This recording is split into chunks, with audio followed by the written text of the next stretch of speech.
Hello, my name is Becky Goddard-Hill and I'm the author of a series of wellbeing activity books for children aged 6 to 12 called Create Your Own Calm, Create Your Own Happy and Create Your Own Kindness, all published by HarperCollins.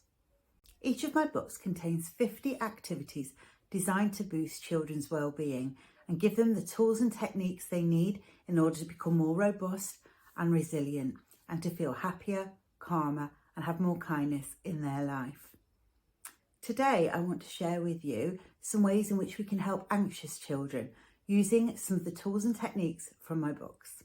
Let's start by talking about what anxiety actually is. Anxiety isn't just worry. We all have worries all the time, every day, some small, some big, but we get through them and we might ruminate on them for a while, but then things are calm again. For someone who experiences anxiety, that worry is mixed with fear and it can be absolutely overwhelming. Or it could be that they have that worry and fear and it just doesn't go away. It's with them all the time. Anxiety interferes with day-to-day living. And in regard to children, it can mean they avoid school. It might mean that they avoid social situations, family time. And it can really affect their lives and make them absolutely exhausted because living with that level of stress day after day is absolutely exhausting. There are many things that we can do though to help children with anxiety. Really important that we have a can-do attitude and approach towards it so children know that we feel sure there are things that can help. Because if we feel hopeless and we feel overwhelmed with their anxiety, they will pick up on that too. So without further ado, here are some things that really can help and some tools you can give to your child so that next time they're struggling or their anxiety feels overwhelming, they know what they can do to make themselves feel better. One of the things that happens when a child is anxious, their breath starts to become very shallow. This can lead to panic attacks, but it can also lead to the heart racing and the brain thinking there's something going on here that I need to panic about and everything getting worse. So one thing a child can control is their breath. And a deeper, slower breath gives a signal to the rest of the body and to the brain that everything's okay. I like to tell children to imagine a feather, a lone white feather floating down from the ceiling.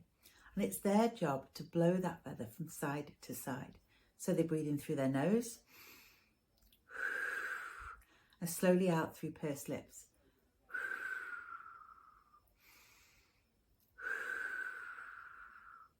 As they watch the feather slowly fall. For younger children, I encourage them to put up as many fingers as there would be candles on their birthday cake. Breathe in through the nose. Blow out slowly and blow those candles out until they've got them all gone. Any way they can, slowing down their breathing. A long exhale will make their heart beat more slowly and will make them feel so much better. Breathing is really important. And if they start to feel they're having a panic attack or they start to feel incredibly anxious, it's something they have with them wherever they are, is the ability to change their breathing. So what else can help? Well, there's a myriad of tools at your disposal. Scent is really powerful. So by taking your child out into a garden of beautifully scented roses, or to do some baking with them, or to put some lavender oil, aromatherapy, set really will help them feel just that bit more relaxed and will start to bring them down. The same thing goes if you use colour. So you could use blues and creams, pinks, wrap them in blankets, have them put their favourite snuggly jumper on, because the textures and the colours also add to a feeling of calm. Mindfulness is a wonderful way to help children feel calm. When we are worried about the past or fretting about what's going to happen next, our mind gets very agitated and that can lead to anxiety. Being absolutely in the moment and totally focused on what you're doing is a great way to give the busy mind a break and let it calm down. Some examples of mindfulness activities you could do with children include colouring a mandala. Mandalas are very complex and they require complete concentration, and that really does help a child deeply get into the moment. Photography is another lovely way for a child to embrace mindfulness. You do some yoga or some Tai Chi. Again, complex but calming movements that help a child be completely where they are at, very grounded in the moment, so they're not worrying about the past or the future. Another activity I like is to have a child run down the road, run back, sit down, put their hand on their heart and feel that heartbeat slow down. That works too. So when it comes to anxiety, there are many things that you can have your child do.